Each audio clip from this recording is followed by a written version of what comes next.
It's always very important to start your day with a few breaths. I also find it important to take a few breaths before you make a decision. My name is Brandy, and I work with the Divine Awakening Center as a spiritual teacher. And today I've been guided to talk to you about love versus power and what it means to give love versus giving your power away.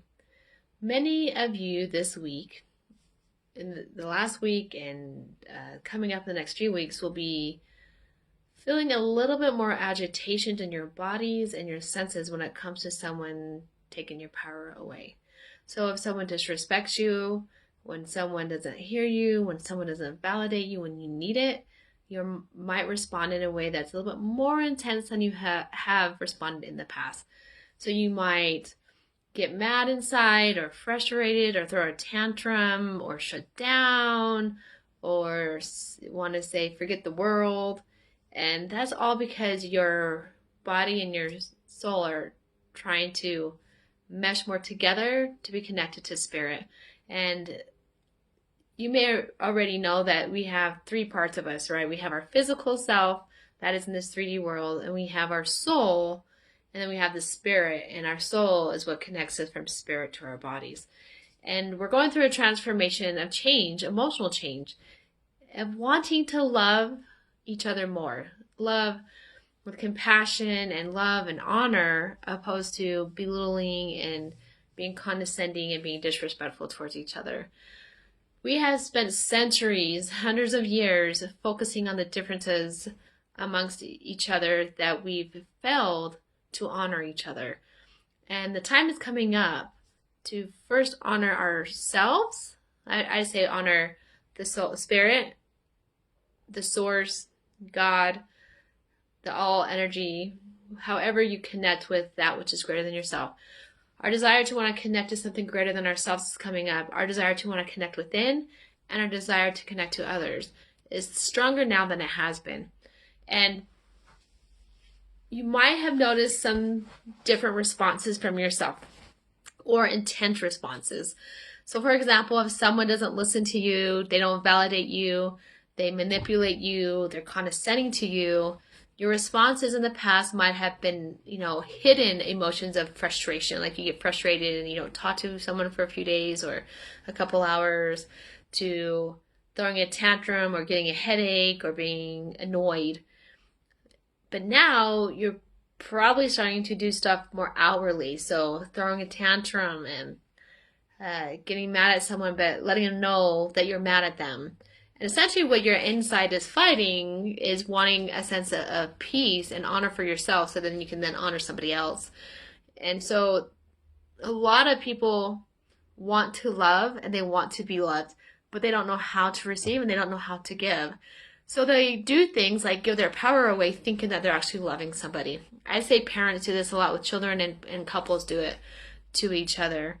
They either disempower each other because they don't know how to say you're hurting me, or that it's not okay that you say that to me, or no, I deserve to be honored in my voice. So a lot of these emotions are going to be coming up even stronger in the next couple weeks.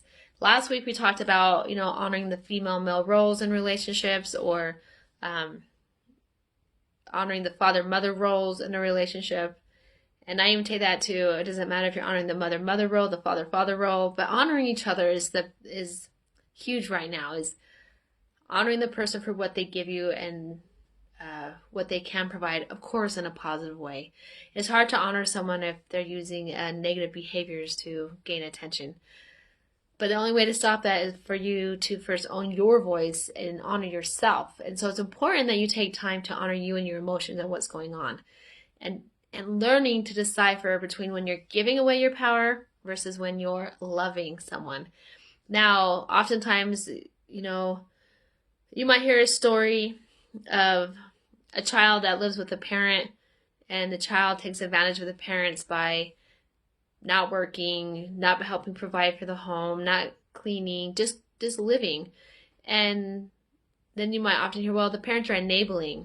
But then the parents say, well, they're my child, I don't want them to be homeless, or I don't want them to have no place to go. So their intention is to love their child beyond measure. But what's actually happening is the parent is giving the child power, and it enables them to not grow and see their own potential. And I'm a parent of 7 kids, and it's hard sometimes to understand the difference between love and giving your power away. It could be as simple as I have a child that knows how to draw me into cleaning their room, or they used to. And I would do it. I would clean their room thinking, well, my love language is acts of service, so I'm going to go and clean my child's room, and I'm going to give my child everything because I just want them to know I love them. And later out, my child said, I know how to get my mom to clean my room because I don't need to clean it. And at that moment, I realized I was giving my child power over me and my desire to want to love. So now I set strong boundaries with my children, and I say out loud, right now you're taking advantage of me. You want me to do your laundry, and you want me to put it away for you. But then you throw your laundry on the floor. You don't take care of your laundry. Instead of putting it away, you put it back in the laundry room. And then I have to do your laundry again. And at first I thought, I'm just being a good mom. I'm gonna get my kids' clothes clean. I'm gonna put my kids' stuff away. And then I realized I'm giving them power to disrespect me and not learn the skills they need to be independent on their own at some point. So my children do laundry at the age of 11 or 12 on their own. And recently it was my daughter, because she kept throwing her clothes in the laundry room and not caring to put them away. And instead of putting them away, she put them back in the laundry room for me to put away. And I told her, well, no, you're not honoring me and what I do for you. Instead, you're taking advantage of me and taking my power. And I am taking your power by not giving you the trust that you need to do your own stuff. So that's just a simple example of giving your power. We make decisions thinking that we're actually helping or loving, which in actuality, you're giving your power away. So it's a fine balance. So a baby step is, number 1, this week, just acknowledge the difference between when you're giving love and when you're giving your power.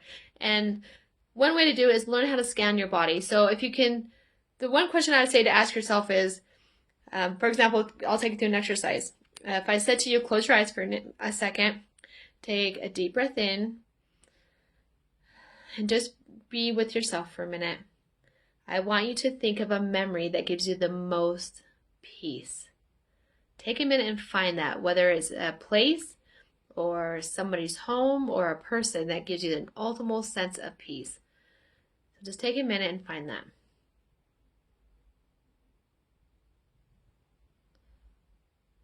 Now, once you find that, listen to your body. It should feel calm, relaxed, at a state of peace. Now I want you to close your eyes and take a deep breath in. And I want you to think about a situation that upsets you. When you think of a situation, you bring yourself there, you probably feel irritation, frustration, anger, disappointment. And that is a check-in point. So when something's occurring between you or somebody else or a child or a significant other, stop for a minute, do a self-check. Ask yourself, am I feeling calm and relaxed and peaceful, or am I feeling agitated? If you're feeling agitated and frustrated, there's probably a power struggle occurring, and it's time to have a voice and saying, it's not okay that you say that, it's not okay that you do that. But you can keep struggling inside and get mad and frustrated, or you can take action. And the first step is first honoring yourself. So get to know yourself this week. We're going on almost 10 minutes, so I don't want to go too much longer. But find your power, honor it. Just get to know the difference between being in a state of peace and a state of frustration. And before you make a decision, first go to that place of peace.